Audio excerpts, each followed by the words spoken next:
అధ్యాయం మొదటి నుంచి మనం చదువుకుందాం.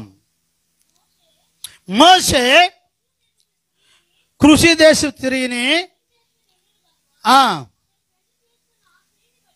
అతను పెళ్లి చేసుకున్న ఆ స్త్రీని బట్టి మిరియాను ఆరోన్లను వారికి విరోధముగా, ఎవరికి విరోధముగా? మోషేకు విరోధముగా మాట్లాడారు. హల్లెలూయా. విరోధముగా. ప్రార్థన చేసుకుందాం. కృపా కనికరమును అద్భుతాలు చేయగలిగిన మహనీయుడ, పరిశుద్ధాత్మ దేవుడా, నీ నామానికే మహిమ ఘనత ప్రభావములు కలుగునుగాక. ఆత్మ దేవుడా నీకు వందనాలు. పరిశుద్ధాత్మ దేవుడా, ఈ వాక్యం ద్వారా నీ బిడ్డలతో మాతో మీరు మాట్లాడి సర్వ సత్యములకు నడిపించమని నజరేయుడైన యేసుక్రీస్తు నామమున తండ్రి, ఆమేన్. సరే, దేవునికి మహిమ కలుగునుగాక. మోషే చూడండి, వివాహము చేసుకున్నాడు. మోషే ఎప్పుడు వివాహం చేసుకున్నాడండి? వయసులో కాదండి. దేవునికి మహిమ కలుగునుగాక. కొంత వయసు అయిపోయిన తర్వాత ఆయన వివాహము చేసుకున్నాడు. దేవునికి మహిమ, బాగా వినడమ్మా, మహిమ కలుగునుగాక. మోషే కురుదేశపు స్త్రీని పెళ్లి చేసుకున్నాను గనుక అతను పెళ్లి చేసుకుని ఆ స్త్రీని బట్టి మిరియా ఆరోను అతనికి విరోధముగా, ఎవరికి విరోధముగా మాట్లాడారంట? మోషేకు విరోధముగా ఆరోను మిరియా. ఈ ఆరోను మిరియా ఎవరంటే మోషే అన్న అక్క. వీళ్ళు బయటోళ్ళు కాదు, మళ్ళా తోడబుట్టినోళ్ళే, ఒక తల్లికి పుట్టినోళ్ళే. విరోధముగా మాట్లాడారు అంటే ఏంటి? అన్నని ఒక అధికారంతో మాట్లాడి ఉండొచ్చు, లేకుంటే అక్కని ఒక అధికారంతో మాట్లాడి ఉండొచ్చు. ఈరోజు చాలా మంది మన కుటుంబంలో చావకుడు ఉంటాడు. దేవుడు ఏర్పరిచి చావకుడు ఉంటే వాడిని ఏం చేస్తాడు చెప్పండి? విలువ లేకుండా మాట్లాడుతుంటారు. ఇప్పుడు వినాలి, అలాంటి వాళ్ళు వినాలి, బాగా వినండి. విలువ లేకుండా మాట్లాడటం, ఎట్టబడితే అట్ట మాట్లాడితే తగిలే చంపకాయలు ఎలా ఉంటాయి అంటే చాలా దారుణంగా ఉంటాయి అనేది ఇలా మీకు చూపిస్తాను మెసేజ్లో. దేవునికి మహిమ కలుగునుగాక. దేవుడు మోషేని ఏర్పరచుకున్నాడు. అంటే మోషే ఎవరు? దేవుని కుమారుడు, దేవుని బిడ్డ. అంతేకాకుండా మోషే చేసే పని ఏంటంటే దేవుడు ఏది చెబితే అది చేయటానికే మోషే ఉన్నాడు. ఇంకొకరు చెప్పింది మోషే చేయడు, అలా మోషే లేడు. ప్రభు ఏది చెప్పాడో ఆ ప్రకారముగా నడుచుకుంటూ వెళుతూ ఉన్నాడు. సరే, కొన్ని సందర్భాలను బట్టి ఆయన వివాహం చేసుకోవాల్సి వచ్చింది. వివాహం చేసుకున్నాడు కనుక ఈ అక్క అన్న ఇద్దరు కలిసి మోషేని బాగా గొడవ చేశారు. అతని మీద కొన్ని రకరకాలుగా విమర్శించి మాట్లాడారు. చదవమ్మా, ఆ మాట చదివితే బాగుంటుంది. వారు మోషే చేత మాత్రమే యెహోవా పలికించిన దేవుడు ఏమంటున్నాడట? మోషే చేత దేవుడు పలికిస్తాడా? మా చేత పలికించలేడా? అంటే మాకంటే మోషే గొప్పవాడా? ఇది పిలుచుకుంది ఎవరినంటే మోషేనే దేవుడు పిలుచుకుంది. ఈ ఆరోను మిరియా మధ్యలో వచ్చారు. అసలు ఆరోను ఎప్పుడు వచ్చాడంటే, అయ్యా నేను నత్తివా, నేను వెళ్ళలేను అని మోషే తప్పించుకునే దానికి ఎన్నో రకాలుగా ప్రభుతో మాట్లాడితే, నాయనా నీ అన్నం తీసుకొని పో అని అన్నాడు. నీ అన్నం తీసుకొని పో అంటే అక్కడ మోషే గొప్ప కాదు, కానీ దేవునికి ప్రాముఖ్యమైన వాడు ఎవరంటే మోషేనే, ఆరోను కాదు. దేవునికి స్తుతి కలుగును గాక. ఎవరు? దేవుడు మొదట ఏర్పరచుకుంది ఎవరంటే మోషేనే. మోషేని బట్టి ఆరోను వచ్చాడు, మిరియా వచ్చింది. కానీ వీళ్ళు ఏమంటున్నారు? నీతోటే మాట్లాడతాడు దేవుడు, నీతోటే పలికిస్తాడా, మాతోటి పలికించడా అని మోషేని తునకరించేశారండి. మోషేనికి కదండి, ఆయనకి ఒక ఇబ్బంది కలిగేలాగా, ఆయనకి బాధ కలిగేలాగా మోషేని మాట్లాడారు. ఎవరు? అన్న అక్క. హల్లెలూయా. బాగా వినండి. చాలామంది కుటుంబంలో రక్త సంబంధం లేస్తుంటారు దైవ సేవకుడి మీదకి. వాడు వాడుకుండేది కూడా వాళ్ళనే. ఎవరిని వాడుకుంటారు చెప్పండి? అపవాది. ఏలు మందే, కన్ను మందే, రక్త సంబంధంలే వాడుకుంటాడు. దేవునికి మహిమ కలుగును గాక. హల్లెలూయా. ఏమంటున్నాడమ్మా? చదవాలి. యెహోవా ఆ మాట వినెను, మోషే భూమి ఉన్న అందరి వారిలో మిక్కిలి శ్వాసికుడు యెహోవా, మీరు ముగ్గురు ప్రత్యేక గుడారము దగ్గరికి రండని హఠాత్తుగా. చాలు. ఇప్పుడు ఎవరికి కోపం వచ్చి చెప్పండి? మోషేకి రాల కోపము. ఎవరికి కోపం చెప్పండి? దేవుడికి కోపం వచ్చింది. నా కుమారుని అంటానికి మీరెవరు? నా కుమారుని తునకరించుటకు మీరు ఎవరు? నేను ఏర్పరుచుకున్న బిడ్డ, ఆడు నా కుమారుడు. నేను అతనితో ముఖాముఖంగా మాట్లాడగలను, ముఖాముఖంగా మాట్లాడతాను. అది నా ఇష్టం, అది నా కుమారుడికి ఇచ్చిన వాగ్దానము. మీరెవరు మాట్లాడటానికి నా మోషేని? హల్లెలూయా. చాలా మంది దైవ విశ్వాసాన్ని తునకరించిన వాళ్ళకి ఇది ఒక హెచ్చరిక. దేవునికి స్తుతి కలుగును గాక. చూడండి, సొంత అన్న అక్క వ్యతిరేకించినా దేవుడు ఒప్పుకోలేదు. దేవునికి మహిమ కలుగును గాక.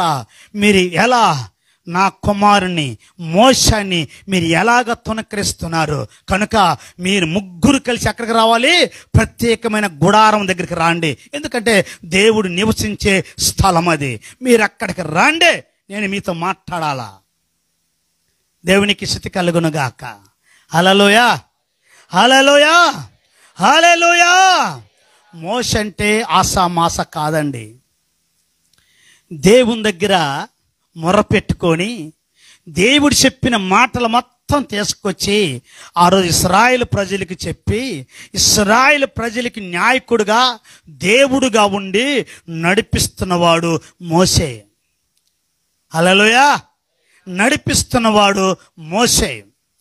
మోషే దేవుని ఇల్లంతట్లో నమ్మకమైన వాడు. హల్లెలూయా. మోషే ఎలాంటి వాడండి? దేవుని ఇల్లంతట్లో నమ్మకమైన వాడు. అంటే ఏంటి తెలుసా? దేవుడు ఏది చెబితే అదే చేస్తాడు. ఇప్పుడు మనం ఏం చేస్తాం చెప్పండి? హల్లెలూయా. ఏం చేస్తాం చెప్పండి?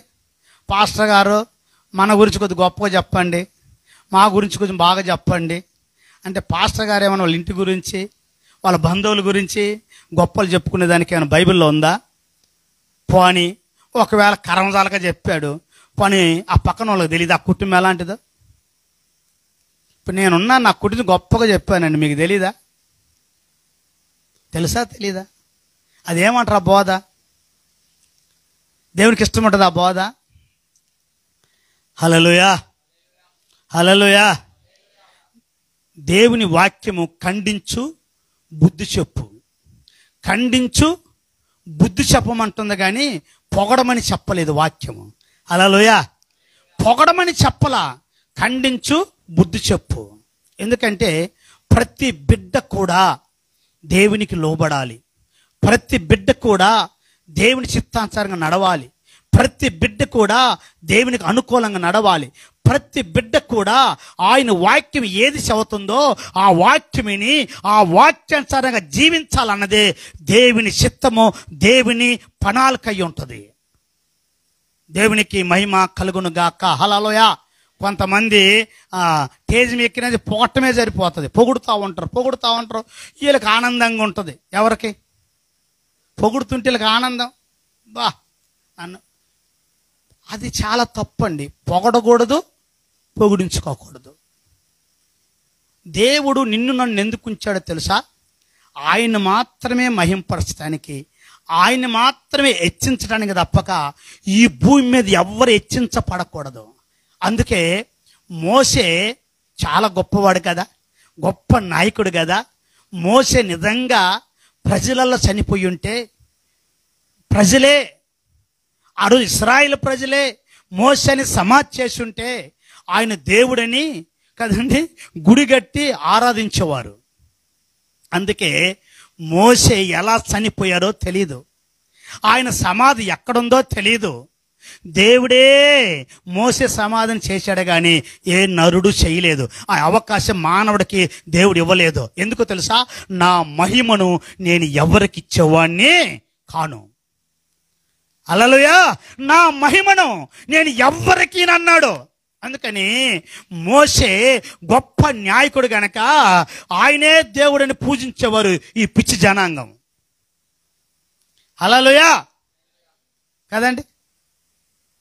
అందుకే దేవుడు ఆయన సమాధి ఎవ్వరికీ తెలియదు.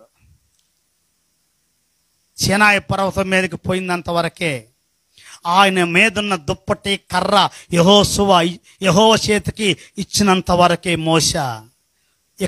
ఇక మోసే లేడు, వెళ్ళి చెప్పు అన్నాడంతే.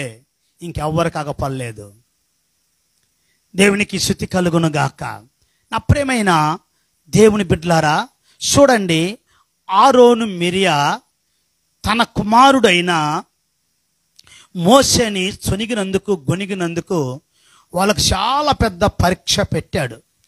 ఒక శోధన కూడా మిరియా పొందాల్సిన అవసరం వచ్చేసింది. దేవునికి మహిమ కలుగును గాక. హల్లెలూయా.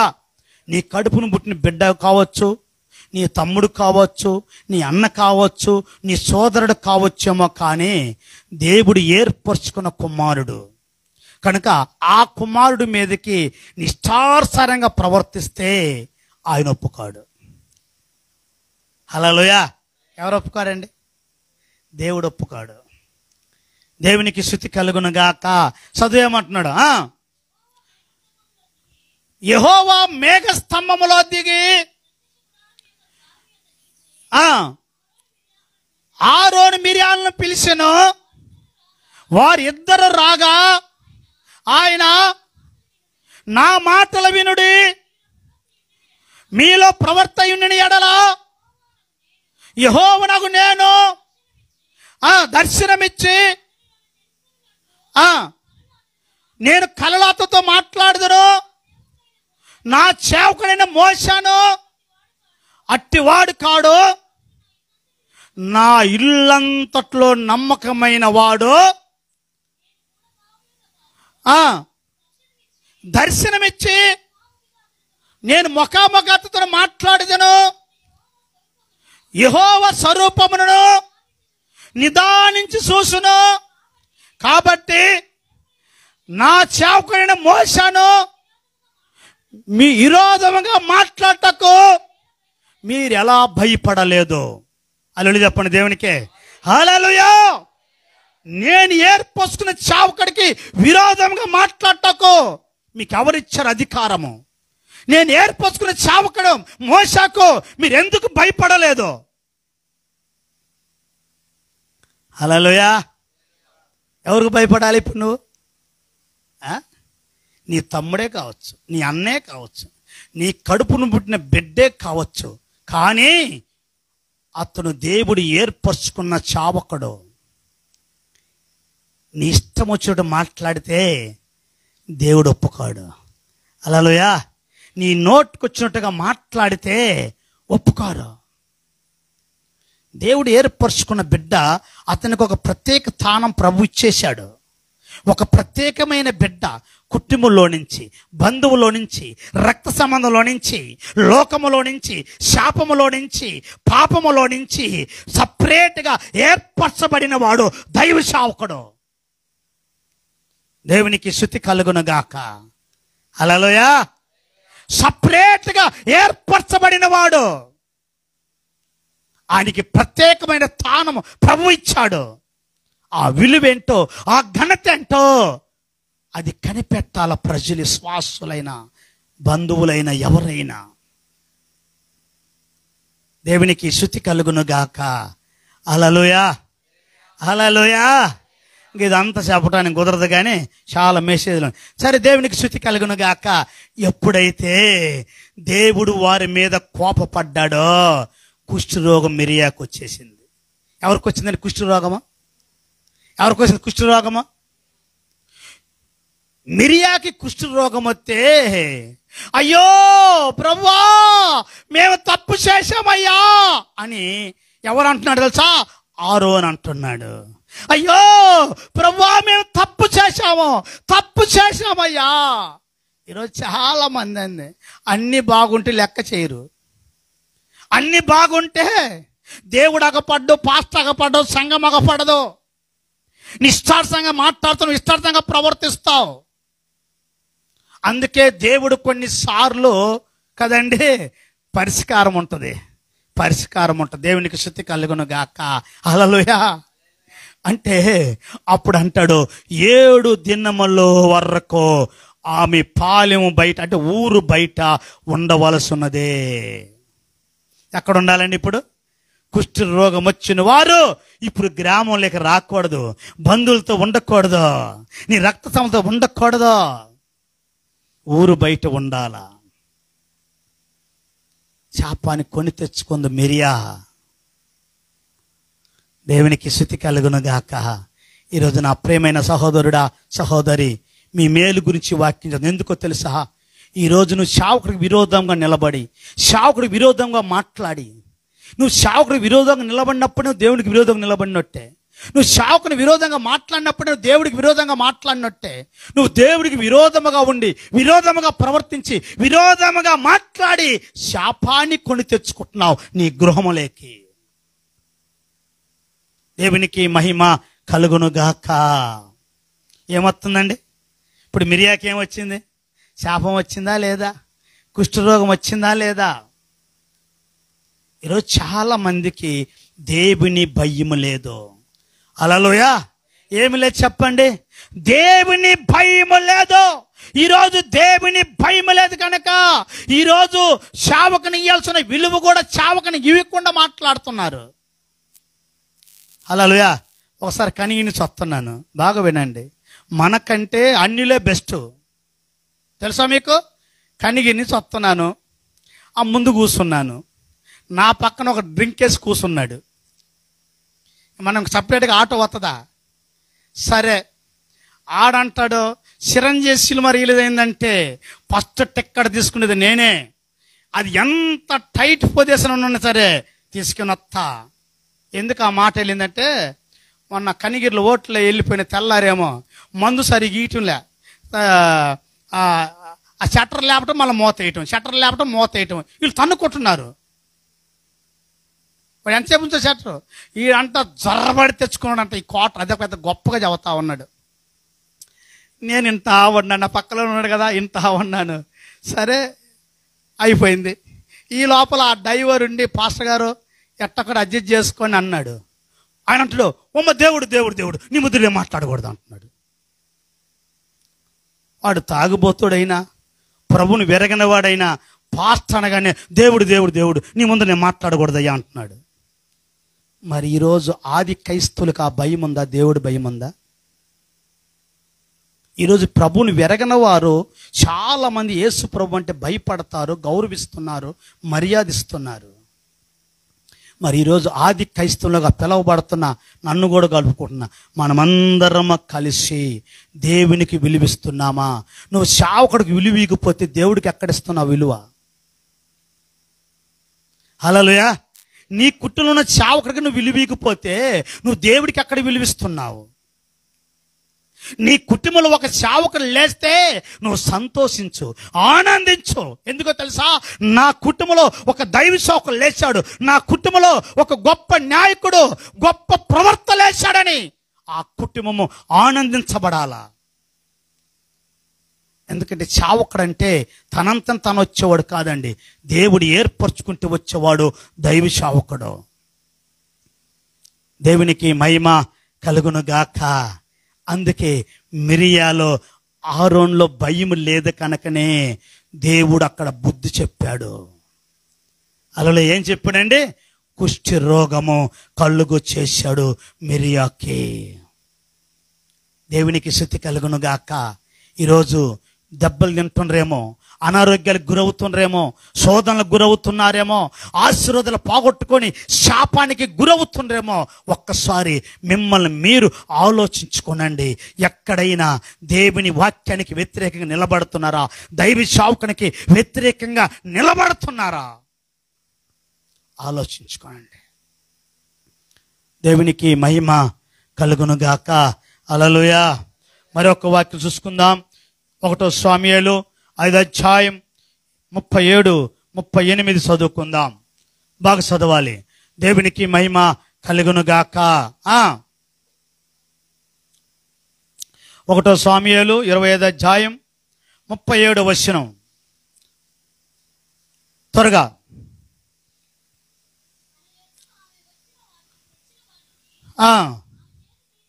ఆమె చేత తీసుకొని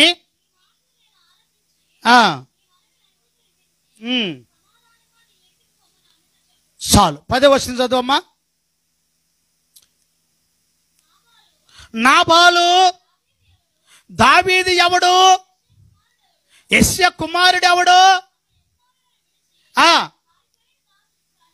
చాలు. నాబాలు అనే మాటకి మోటివాడు అని అర్థం. ఏంటంట? మోటివాడు. కన్ను మిన్ను తెలియకుని మూర్ఖుడే మాట్లాడేది. అందరు మాట్లాడరు. నాబాలు అంటే మూర్ఖుడు, ఒక మోటివాడు. దావీదు అరణ్యములో ఉండినప్పుడు ఈ నాబాను గొర్రె మంద ఆయన పనివారందరూ కూడా అరణ్యములో దావీదు మనుషులతోటే ఉన్నారు. కానీ దావీదు గాని దావీదు మనుషులు గాని నాబాలు మందం గాని లేట వాళ్ళ మనుషులకు గాని ఏ హాని జరగకుండా చూశాడు. ఎవరంట? దావీదు. అంటే నాబాని కుటుంబానికి దావీదు మేలే చేశాడు. అంటే అప్పటికి రాజు కాలేదు దావీదు. కానీ ఈ నాబాలు గొర్రె బొచ్చు కత్తిరిస్తూనే తెలిసి తన పనివారిని పిలిచి నాబాలు ఇంటికెళ్ళి కొంత ఆహారము కొంత భోజనము అక్కడి నుంచి తీసుకురా అని తన పనివారిని పంపితే ఆ పనివారిని తునకరించాడు. ఎవరో తెలుసా? నాబాలు. హల్లెలూయా. తునకరించాడు. ఎవడాడో? ఆ దావీదు ఎవడో? ఆ యెష్షయి కుమారుడా? ఆ పారిపోయిన వాడా? ఈ రకంగా దేవునికి స్తుతి కలుగును గాక. చాలా మంది నోరు జారి ఎట్టబడితే మాట్లాడుతుంటారు కదండి. నాబాలు కూడా బాగా మందు కొడుతున్నాడు, డ్రింక్లో ఉన్నాడు, తన స్నేహితులతోటి బాగా విందులో ఉన్నాడు. ఆ టైంలో పోయారు దావీదు మనుషులు, తన నోటుకొచ్చినట్టు వాగాడు. ఇదంతా కూడా పనివారు విని ఎవరికి చెప్పారంటే వెళ్ళి నాబాలు భార్యకి చెప్పారు. అమ్మా, మన యజమానుడు ఎంత మూర్ఖుడో నీకు తెలీదా? దావీదు మనుషులు వస్తే ఈ రకంగా మాట్లాడినాడు. దావీదు ఎలాంటి వాడో నీకు తెలీదా? దేవునికి స్తుతి కలుగును గాక. తన భర్తని, బాగున్నాడు స్త్రీలో, తన భర్తని కాపాడుకోవాలి, తన మందని కాపాడుకోవాలి, తన పని వారిని కాపాడుకోవాలంటే ఇప్పుడు నాబాలు భార్య దావీదు దగ్గరికి వెళ్ళాలా? ఎందుకంటే ఈయన వచ్చిన వాళ్ళని తిట్టి పంపించాడు, తొనకరించి పంపించాడు, అవమానించి పంపించాడు. దేవునికి స్తుతి కలుగును గాక. హల్లెలూయా, హల్లెలూయా. ఈమె పని వారికి దావీదు కదండి ఆహారమును, మాంసమును, ద్రాక్ష గోలలో ఆయన అడిగిన మొత్తం కూడా పనివారితో పంపించేసి ఆమె కూడా పరిగెత్తుకుంటే, ఎందుకో తెలుసా? దావీదంటే ఆసామాస కాదు. దావీది కత్తి పట్టినట్టు వేల మందిని చంపుతాడు. హల్లెలూయా. యుద్ధ వీరుడు దావీదు. అలాంటోనే తునకరించేశాడు. దేవునికి మహిమ కలుగును గాక. ఈ పని వాళ్ళు ఎప్పుడైతే వెళ్ళారో ఆయనకి చెబుతున్నారో దావీదు కోపం వచ్చి, యెహోవా జీవముతోడు, యెహోవా నాకెంత కీడని చేయను గాక, నాబాలు ఇంటిలో తెల్లవారాకు ఒక్క మగ పిల్లడు కూడా బ్రతకనేనని కత్తి పట్టుకుండాకు ఈమె సాష్టాంగెళ్ళి నమస్కారం చేసేసిందండి. అంటే ఎంత స్పీడ్గా వెళ్ళి ఉంటుంది ఆ తల్లి. ఆ అడవిలో పడి దావీదుని కలుసుకునే దానికి ఎంత పరిగెత్తుకుని వెళ్ళి ఉంటుంది. ఎందుకంటే దావీదు బయలుదేరితే బతకనివ్వడు. దేవునికి మహిమ కలుగును గాక. అయ్యా, నాబాలు నా భర్త చేసిన తప్పు నా తప్పుగా ఎంచుకో, నీ దాసురాల్ని క్షమించని దావీదు దగ్గర ప్రయాసపడ్డదండి.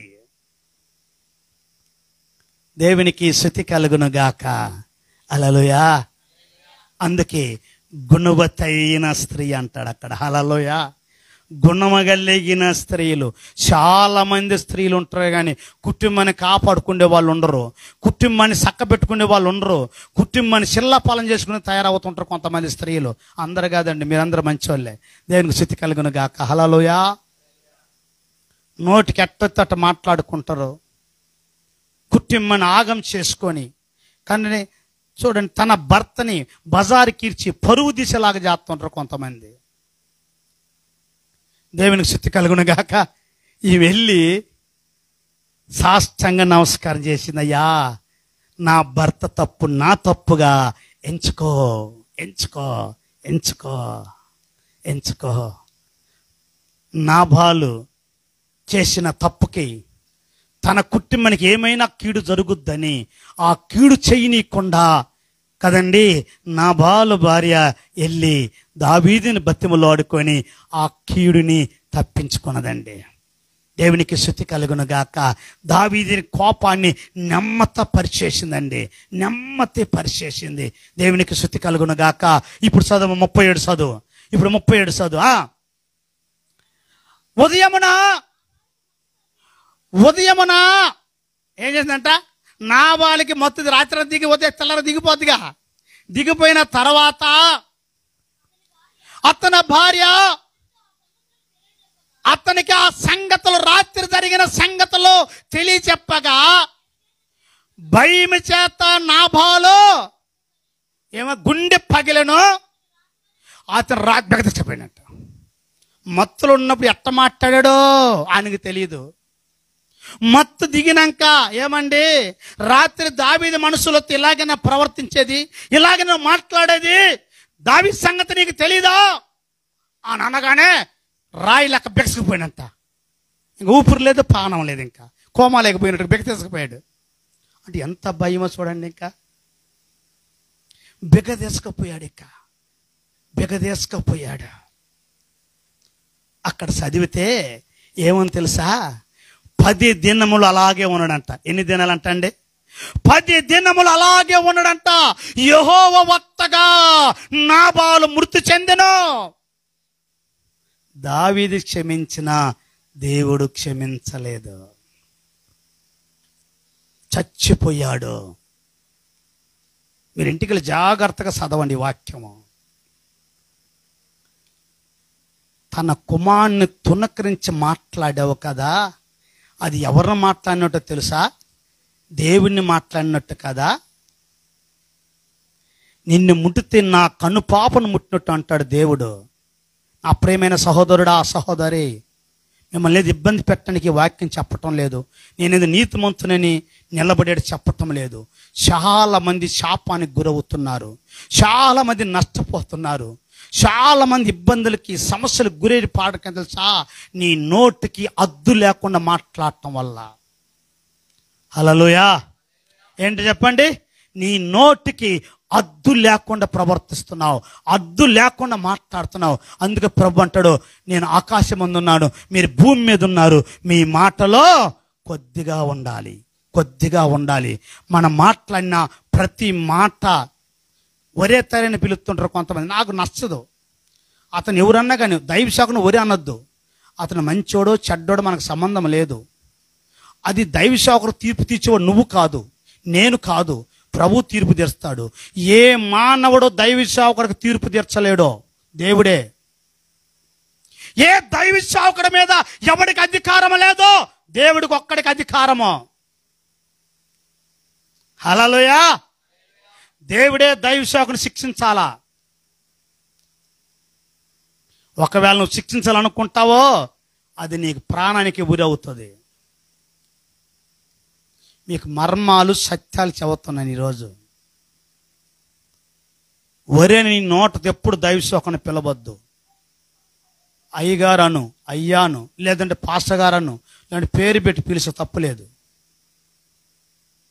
ఒరే తరని పిలవకూడదు. ఎవరు ఏర్పరచుకున్న బిడ్డ? ఒక ఎమ్మెల్యే దగ్గర ఒక ఫిఏ ఉంటే ఆయన ఒరే అంటావా నువ్వు? నమస్కారం సార్, నమస్కారం సార్, ఎంత భయంతోటి వంగిపోయి నమస్కారం చెబుతావు. మరి దేవుడు ఏర్పరచుకున్న దైవ సేవకుడు కదా. దైవ సేవకుడు అని ఒక దూత అని బైబిల్లో ఉంది, మలాకిలు అంటాడు. ఎవరంట దైవ సేవకుడు? ఎవరండి? దేవుడు ఏర్పరచుకున్న దూత. నరుడికి దేవునికి మధ్యలో ఉన్న రాయబారి దైవ సేవకుడు. దేవుని మాటలు, దేవుని మర్మములు తీసుకొచ్చి ప్రజలకు చెప్పేవాడు దైవ సేవకుడు. హల్లెలూయా, హల్లెలూయా, హల్లెలూయా, హల్లెలూయా. దేవునికి స్తుతి కలుగును గాక. 10 దినముల తర్వాత దేవుడు లాబాను మొత్తగా లాబాను చనిపోయెను. అది తెలుసుకున్న దావీదు, కానీ నా కత్తికి ఈ పని చెప్పకుండా దేవుడే కార్యము చేశాడు. దేవునికి స్తుతి కలుగును గాక. నేను ఆ పని చేయకపోయినా నా దేవుడే ఆ పని చేశాడు. దేవునికి స్తుతి కలుగును గాక. నా ప్రేమైన దేవుని బిడ్డలారా, చాలామంది అనుకునేది ఏంటంటే, మనం ఎన్ని చేసినా ఎలా ఉన్నా ప్రభువా నన్ను క్షమించాయి అని అంటే క్షమించేస్తలే అంటే ఓరక క్షమించుకుంటా పోవటానికి దానికి పని లేదా? క్షమించుకుంటూ పోతూనే ఉంటాడు ఓరక. అందుకే దేవుడు ఏబుగనన్నాడు, దేవుడు 1 మారు పలుకును, 2 మార్లు పలుకును, అది నరులు గ్రహించరు. ఓరక నీ చుట్టూ తిరగడు ఆయన, ఇంకా పని లేకుండా. అప్రియమైన దేవుని బిడ్డలారా, నీకు ఒక అవకాశం ఇచ్చాడు, మరొక అవకాశం ఇచ్చాడు. ఫస్ట్ అవకాశం పోగొట్టుకున్నావా? 2వ అవకాశం ఇంకా పోగొట్టుకోబాకు. పోగొట్టుకుని ఇంక దొరకదు. దేవుని గట్టిగా పదులు కట్టుకొని ఆయన పాదాల పట్టుకొని ఆయన వదలకూడదండి. ప్రభువా నాకు ఈ సహాయం కావాలి, ప్రభువా నాకు ఇచ్చిన ఈ గొప్ప అవకాశాన్ని, నాకు ఇచ్చిన ఈ గొప్ప భాగ్యాన్ని నా జీవితంలో పోగొట్టుకోనయ్యా, ఇంక నేను పోగొట్టుకోనయ్యా అని నువ్వు ప్రభు దగ్గర కదని అత్తుకొని ఆనుకొని ఆయన పాదాల పట్టుకొని ఆయన బిడ్డగా, ఆయన కుమారుడుగా హల్లెలూయా వెళ్ళాలా. దేవునికి స్తుతి కలుగును గాక.